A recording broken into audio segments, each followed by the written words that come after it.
오늘 주신 하나님 말씀은 고린도후서 5장 17절에서 20절입니다.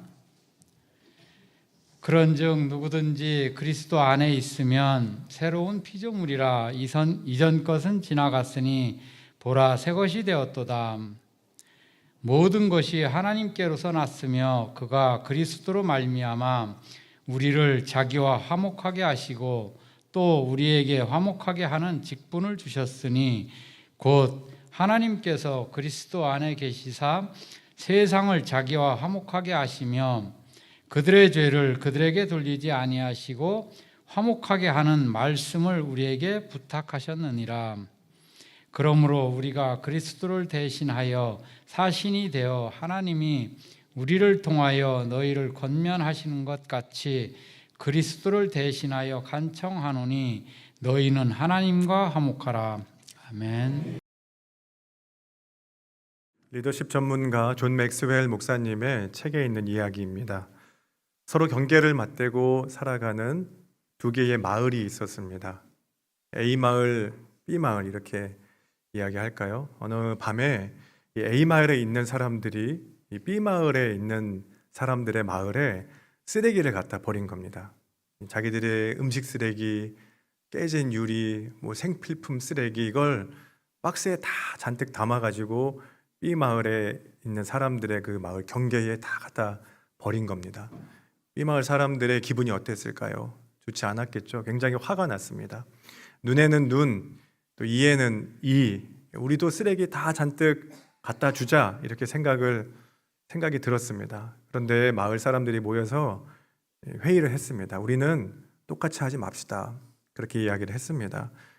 그리고 다른 선택을 했습니다. 예쁜 박스를 가져다가 거기다가 맛있는 음식을 가득 담고 또 좋은 생필품을 가득 담고 또 예쁘게 포장을 했습니다. 그리고 A 마을에 갖다 주었습니다. 그리고 거기에 이렇게 썼어요. 사람은 누구나 자기 가슴 속에 있는 것을 다른 이에게 나누어 줍니다.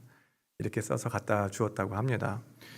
여러분, 이 이야기는 내 안에 있는 것이 무엇인지 돌아보게 하죠. 만약 내 안에 분노가 있다면 그건 갈등을 일으킵니다. 분쟁을 일으킵니다. 내 안에 공감하는 마음이 있다면 사람을 살리고 관계를 회복하게 합니다. 우리 지난 주일에 이어 고린도후서 말씀을 다시 한번 더 살펴보려고 합니다. 지난 주일에는 이제 고린도 교회 성도들을 통해 삶에 일어나는 여러 가지 고난에 대해서 함께 나눴고요. 우리는 또 고린도 교회 사람들의 이야기를 통해 바울이 전하는 이야기를 나누려고 합니다. 고린도 교회는 분쟁이 많은 교회였습니다. 분파가 있었죠. 바울파, 아볼로파, 게바파 이렇게 분쟁을 했습니다. 또 그들 안에는 자랑이 있었습니다. 지식과 명예와 부와 성공, 교회 안에 있지만 세상적인 가치관에 물들어 있었습니다. 그걸 더 중요하게 여겼습니다. 겉으로 보이는 것들을 자랑했죠. 그래서 고난당하는 바울을 공격했습니다. 예수님 믿는데 왜 그렇게 고난당합니까? 예수님 믿는데 왜 성공하지 못합니까? 예수님 믿는데 왜 그렇게 어렵습니까? 이렇게 이야기를 하는 겁니다. 그들에게 십자가가 없었습니다. 십자가에 고난이 없었습니다. 그래서 바울은 또다시 이야기를 하는 겁니다. 지금 고린도 교회에 정말 필요한 것이 무엇인가? 오늘 우리들에게 필요한 것이 무엇인가? 우리 교회에 필요한 것이 무엇인가? 고린도후서 5장을 통해 화목이라고 이야기를 하죠. 예수 그리스도와의 화해라고 이야기를 합니다. 복음의 참된 능력은 하나님과 사람 사이를, 사람과 사람 사이를 화목하게 하는 것이다. 바울을 통해 우리가 다시 한번 생각해 보게 됩니다. 그래서 바울은 말합니다. 고린도후서 5장 12절 말씀에 보면 우리가 다시 너희에게 자천하는 것이 아니요 오직 우리로 말미암아 자랑할 기회를 너희에게 주어 마음으로 하지 않고 외모로 자랑하는 자들에게 대답하게 하려 하는 것이라. 다시 한번 자랑할 기회를 주겠습니다. 자랑은 눈에 보이는 것으로 하는 것이 아닙니다. 마음 속에 있는 것을 자랑하는 것입니다. 여러분, 진짜 자랑해야 하는 건 우리 안에 계신 예수 그리스도를 자랑해야 됩니다. 이 이야기를 하는 거예요. 겉으로 보이는 걸 자랑하는 것이 아닙니다. 내 안에 계신 예수 그리스도를 자랑해야 합니다. 이걸 가르쳐 주죠. 그래서 오늘 본문을 통해 우리가 사순절 나누는 마지막 주제는 화해입니다. 화목입니다. 원어로는 헬라어 카탈라소라고 합니다. 카탈라소. 이건 화목이고요. 화목은 어떤 상태를 말합니다. 결과를 말해요. 그리고 또 화해입니다. 화해는 과정을 말합니다. 화해가 필요하다 이렇게 말하죠. 그런데 카탈라소는 이 과정과 결과 다 포함하는 더 포괄적인 단어입니다. 이 말은 카타, 완전히와 알라소, 바꾼다는 두 개의 합성어입니다. 그러니까 이전에 깨어진 상태에서 다시 새로운 상태로 바뀐다는 걸 뜻하고요. 또 교환한다는 그런 의미가 있습니다. 그러니까 죄로 인해 깨어진 하나님과 나와의 관계, 세상과의 관계, 모든 깨어진 상처로부터 하나님이 새롭게 하신다는 그런 의미가 여기 담겨져 있습니다. 화목하다.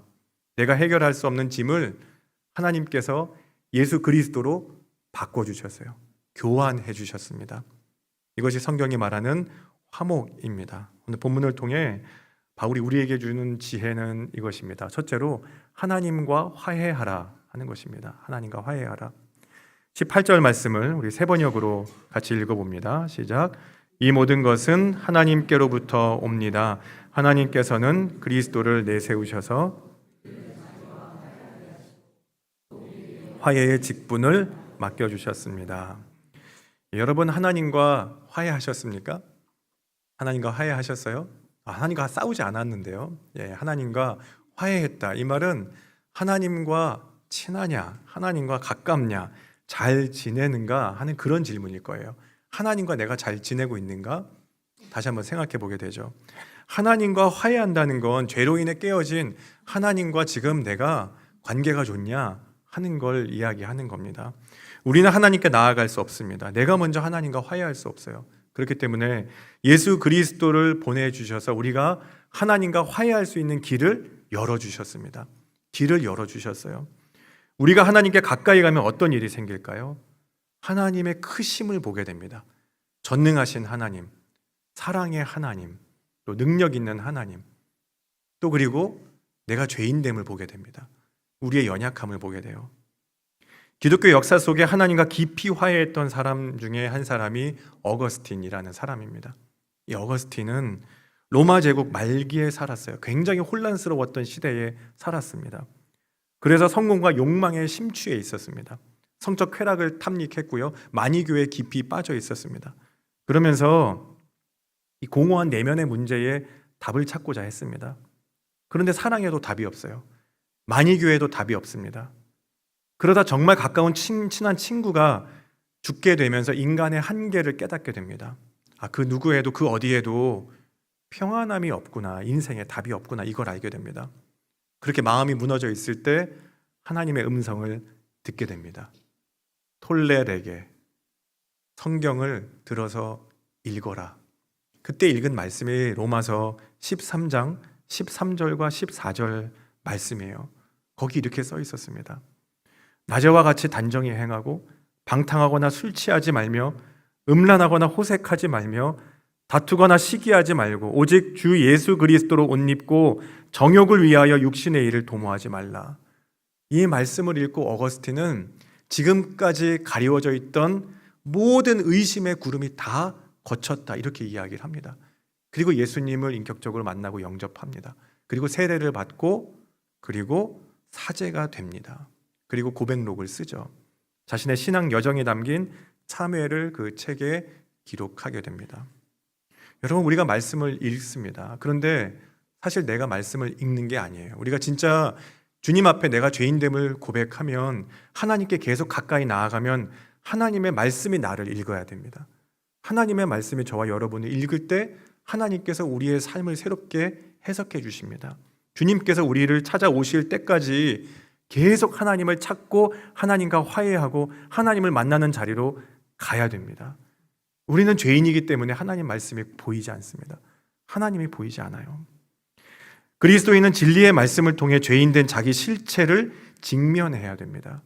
그래야 하나님과 화해할 수 있습니다. 주님을 만날 때까지 찾고 또 찾아야 돼요. 우리가 그런 말을 하잖아요. 바닥까지 내려가면 올라갈 일만 남았다, 그런 얘기하죠. 바닥까지 내려가면 이제 괜찮아, 더 바닥이 없어, 이제 올라가는 것만 남았어, 그런 이야기를 합니다. 그런데 그리스도인은 올라가지 않아도 됩니다. 여러분이 지금 바닥에 있다면 괜찮아요. 하나님을 만나면 나 자신의 바닥을 보게 됩니다. 내가 죄인됨을 보게 돼요.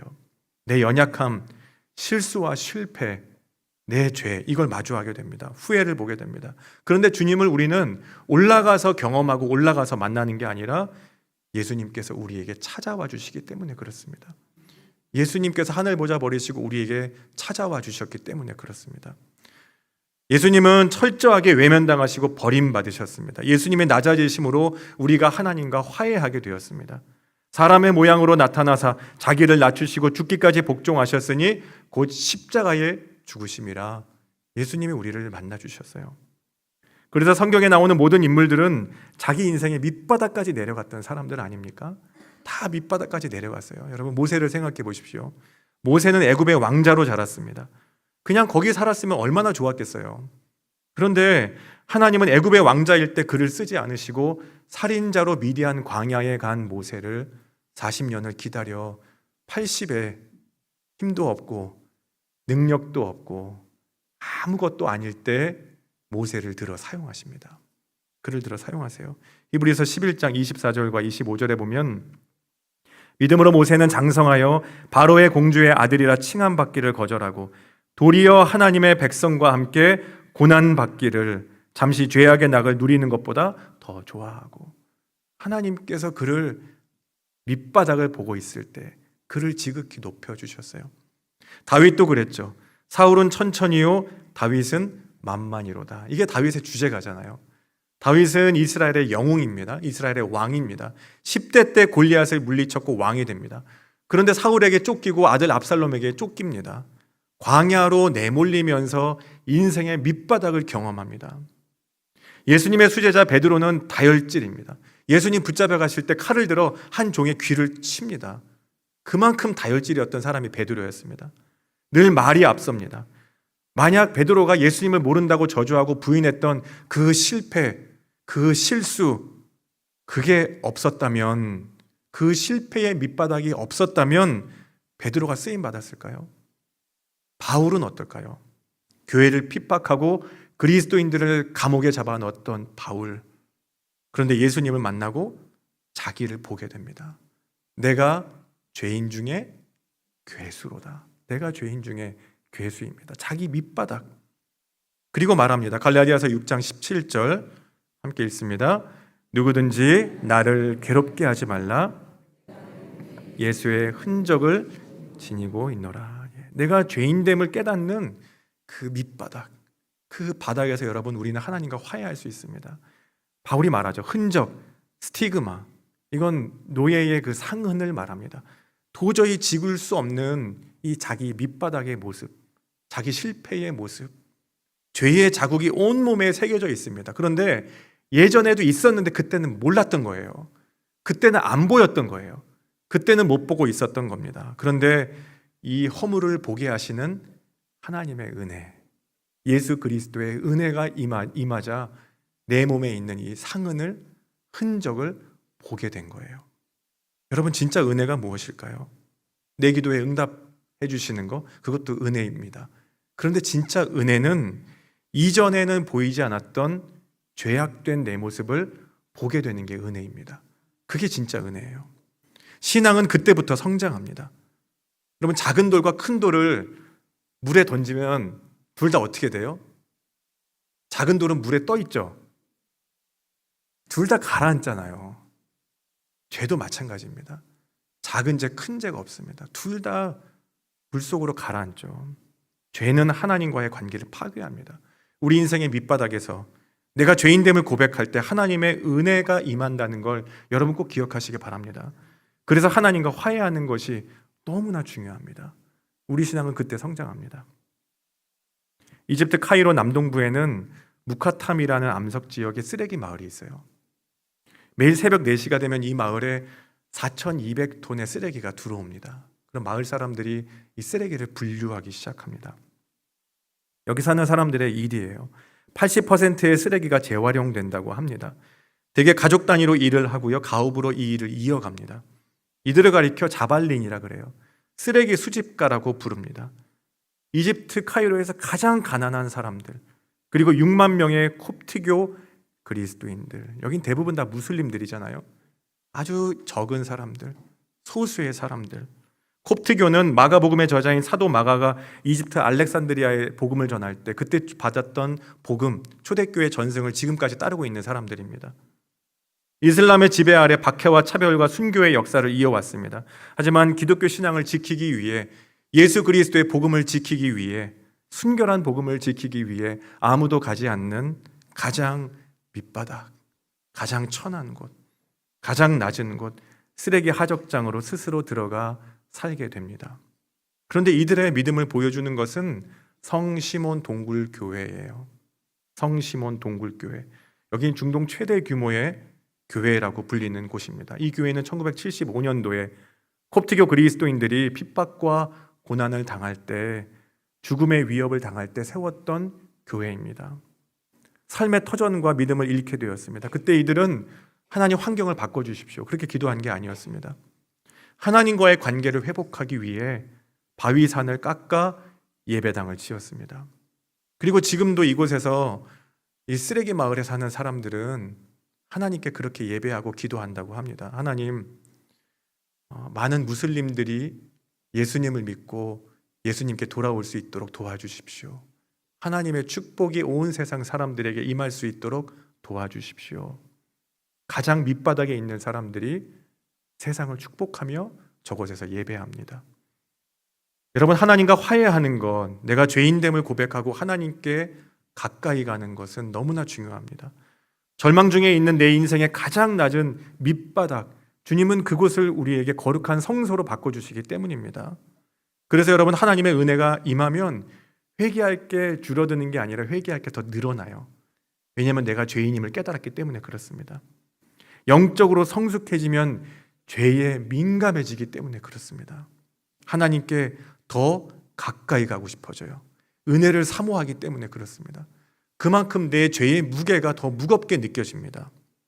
다윗은 이렇게 하나님과 화해하겠다고 말하죠. 시편 73편 28절 우리 같이 읽습니다. 하나님께 가까이함이 내게 복이라. 내가 주 여호와를 나의 피난처로 삼아 주의 모든 행적을 전파하리이다. 또 145편 18절에도 여호와께서는 자기에게 간구하는 모든 자, 곧 진실하게 간구하는 모든 자에게 가까이 하시는도다. 다윗을 통해 보면 다윗은 이렇게 말하는 겁니다. 하나님을 멀리하면 신앙인은 실패합니다. 하나님으로부터 멀어져 있으면 신앙인은 실패합니다. 하지만 하나님을 가까이 하면, 하나님과 화해하면 그 사람은 복이 있습니다. 할렐루야. 하나님을 가까이 하십시오. 하나님과 화해하십시오. 내가 죄인됨을 내 밑바닥에서 경험해야 됩니다. 그 사람에게 하나님이 찾아가십니다. 은혜를 부어주십니다. 나의 죄인됨을 고백하며 하나님 만나는 은혜의 자리로 날마다 나아가는 저와 여러분 되시길 축복합니다. 두 번째로 화해의 사람이 되라. 사도 바울은 우리에게 본문을 통해 가르쳐 줍니다. 19절 말씀 우리 같이 읽습니다. 곧 하나님께서 그리스도 안에 계시사 세상을 자기와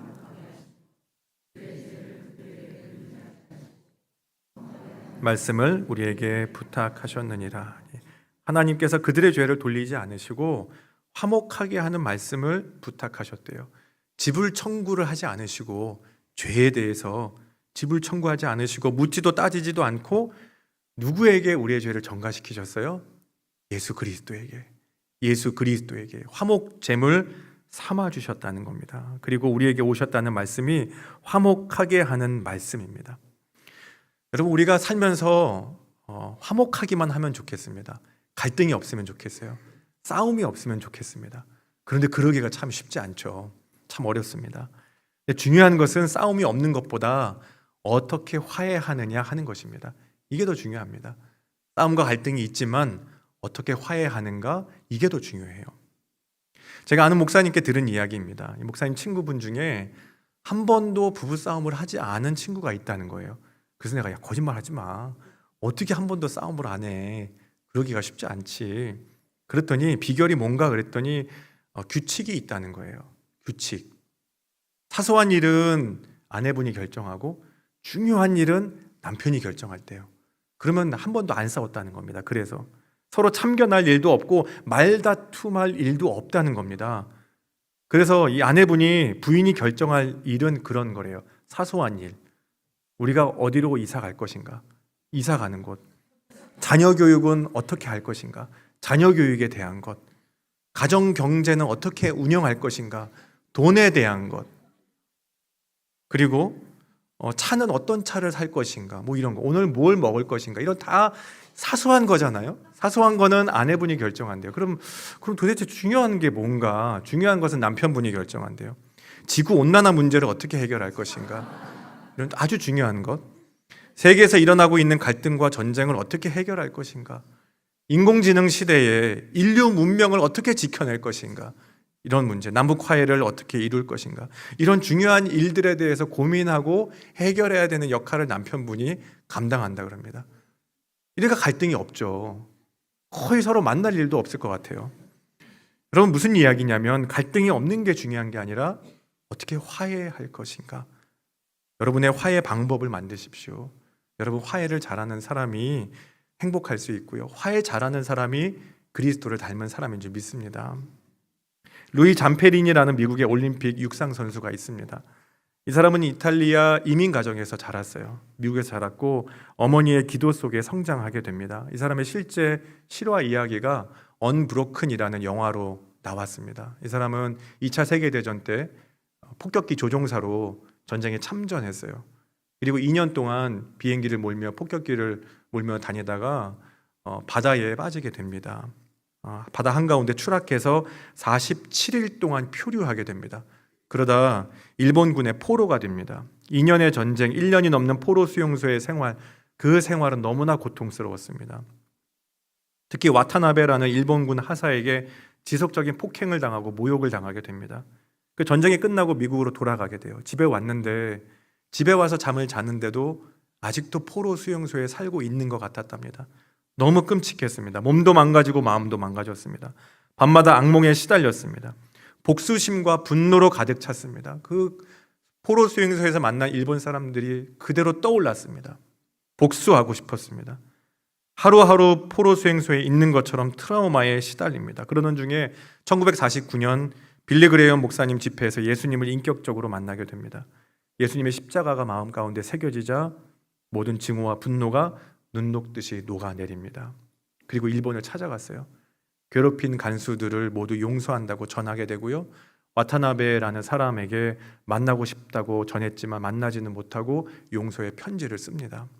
그리고 1998년 나가노 동계올림픽에서 성화봉송 주자로 뛰게 됩니다. 고통과 증오를 남겨준 이들의 도시에서, 하지만 그는 복수의 불이 아니라 평화의 불을 들고 뛰는 화해의 사람이 됩니다. 여러분, 예수 그리스도의 십자가 사랑이 내 마음에 새겨질 때, 그 십자가를 우리 마음에 새길 때 우리도 화해의 사람이 될 수 있다는 거예요. 화목한 교회가 되려면 어떻게 해야 될까요? 고린도 교회의 숙제도 화목이었죠. 우리의 인생도 그렇고 우리 교회의 숙제도 그렇고 우리 그리스도인들의 모든 사명도, 그리스도인들의 사명도 화해입니다. 화목입니다. 우리는 너무나 다르기 때문에 화목하기가 쉽지 않다고 생각을 합니다. 연령이 달라요. 살아온 세대가 다릅니다. 정치적인 입장이 다릅니다. 경제적인 형편이 다릅니다. 문화적인 취향이 다릅니다. 인생 가치관이 다릅니다. 영성이 다릅니다. 모든 게 다 다른데 우리가 정말 화목할 수 있을까요? 한 가지 방법밖에 없습니다. 그리스도와 함께 죽고 그리스도와 함께 살면 화목할 수 있는 줄 믿습니다. 그 방법밖에 없습니다. 오늘 본문에 하나님과 화목하고 화목하게 하는 직분을 감당하라, 이렇게 이야기합니다. 바울은 골로새서 2장 12절에 이렇게 말하죠. 같이 읽어볼까요? 너희가 세례로 그리스도와 함께 장사되고 또 죽은 자들 가운데서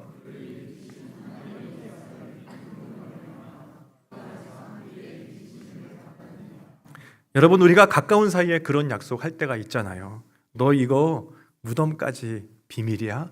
이렇게 약속하죠. 죽을 때까지 지켜야 돼, 이렇게 약속을 합니다. 언제까지요? 죽을 때까지 지켜야 돼.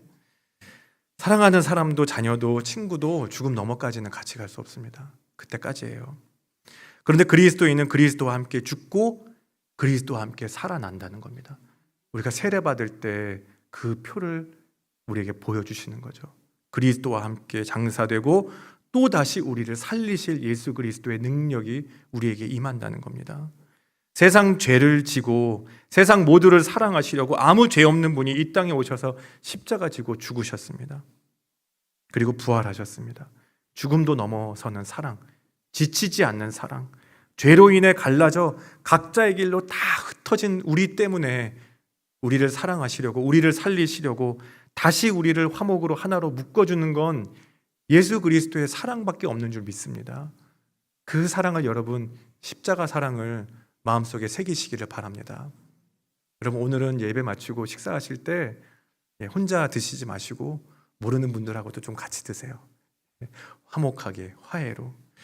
이 카탈라소라는 화목하라라는 단어, 이 단어는 이전까지 가지고 있었던 그 사람에 대한 생각, 그 사람에 대한 감정, 그 사람에 대한 태도를 바꾼다라는 뜻이 있습니다. 내가 지금까지 가지고 있었던 그 사람에 대한 모든 것들을 새롭게 고친다라는 뜻이에요. 이게 바로 화목에 대한 뜻입니다. 예수님께서 우리 안에 찾아오셔서 나를 살리시는 사랑, 그 사랑을 통해 화해의 사람이 되고 우리 교회도 세상 속으로 나가 그렇게 쓰임받을 수 있을 줄 믿습니다. 사랑하는 여러분, 하나님께서 예수 그리스도를 통해 하나님과 화해의 길을 열어주셨습니다. 하나님께 가까이 나아가시길 축복합니다. 내가 죄인됨을 인정하고 나를 겸손하게 내려놓는 밑바닥까지 주님께서 우리에게 찾아오셨습니다. 그곳이 하나님의 은혜가 임하는 자리, 그곳이 우리 관계가 회복되는 자리입니다. 하나님을 가까이함이 내게 복이라. 하나님께 가까이 나아가고 세상과 사람을 화해시키는 화해의 사람으로 여러분 귀하게 쓰임받을 수 있기를 간절히 축원합니다. 주신 말씀 새기며 잠시 묵상으로 기도하겠습니다.